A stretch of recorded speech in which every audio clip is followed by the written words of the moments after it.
Speculations are rife over the possible cabinet rejig of Prime Minister Modi's cabinet. India Today has learned that mega cabinet rejig is likely to take place this week. Top sources have told India Today that it's going to be a major reshuffle.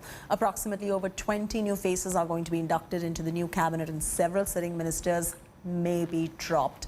MPs from Bengal, Maharashtra and UP are going to be given priority along with ally in UP, Apna Dal and Nishad Party. From Bihar, JDU and LJP's Paras faction will also perhaps get a representation.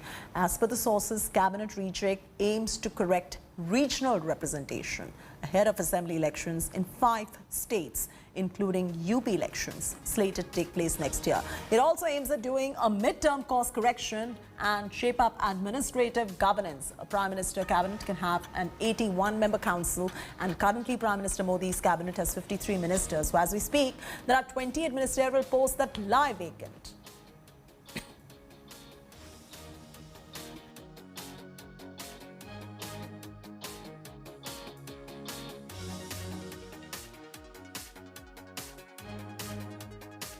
यहाँ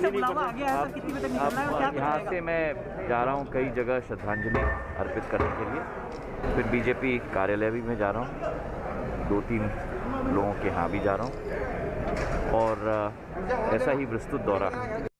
Rahul Srivastava, our National Affairs editor, now joins us. Rahul, first up, the big suspense over the cabinet reshuffle, source-based information coming in as far as the inside track is concerned on many ministers being dropped and a few more faces being added as well. What are we picking up at this point of time in terms of who perhaps can be dropped and which are the new faces that perhaps could be inducted?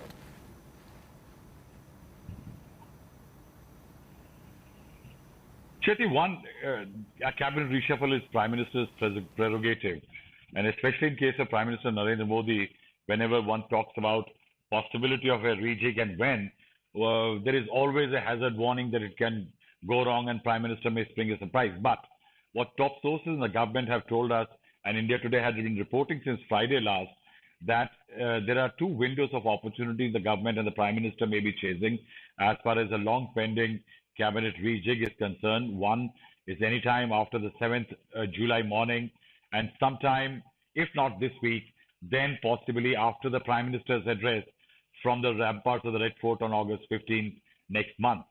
Now, one very clear indication that as far as the top of Raisina Hill is concerned, and those top 4 ministries are concerned, Rajnath Singh in Defense, Jaishankar in External Affairs, Nirmala Sitharaman in Finance, and Amit Shah, no changes.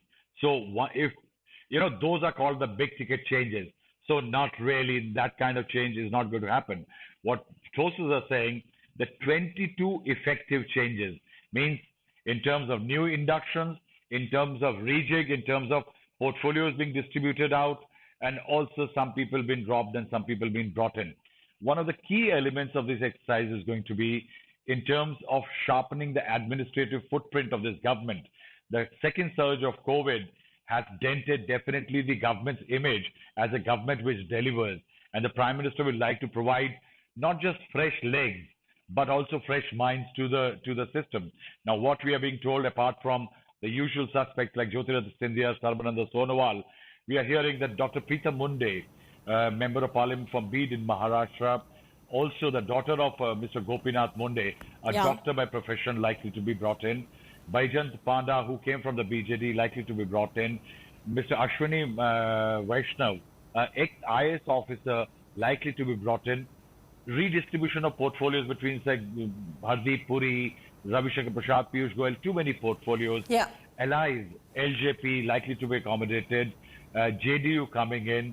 So we can see that it's not just an administrative, but also a regional and caste representation, keeping in view past elections, alliances, and that's exactly what I was going to be coming to. Inductions perhaps will be taking in account the needs of the states that are going into polls too.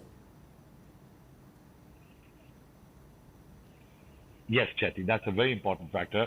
You see, Prime Minister Narendra Modi has been conscious of the fact that state representations, though it may sound like an innocuous exercise, it does indicate the political intent of the BJP. And that is why, given the fact that in Maharashtra, for example, the BJP is caught in a strange position where Shiv Sena is giving overtures but is working as a rival.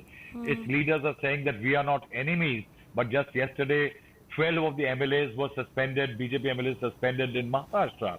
And that is why the BJP needs to reorient its politics in Maharashtra. What if it is going to be BJP versus the rest? And that is why, say, somebody like Narayan Rane. Narayan Rane is a very critical element. He was not in the BJP. He joined the BJP, but at one time, the Maratha reservation report was drafted by Mr. Narayan Rane. So if Maratha reservation in Maharashtra is a big issue, then Rane will be an interesting induction. Similarly, in Karnataka, some Lingayat leader likely to brought in to send out a signal in Karnataka. That's why I say regional caste and alliances. These are going to be major political footprint exercises by the Prime Minister in this region. All right, Rahul, leave it at that. This is going to be very, very interesting. All eyes are going to be on the cabinet rejig now. And as Rahul Srivastava was mentioning as well, an eye is going to be on the states that are going to polls next year.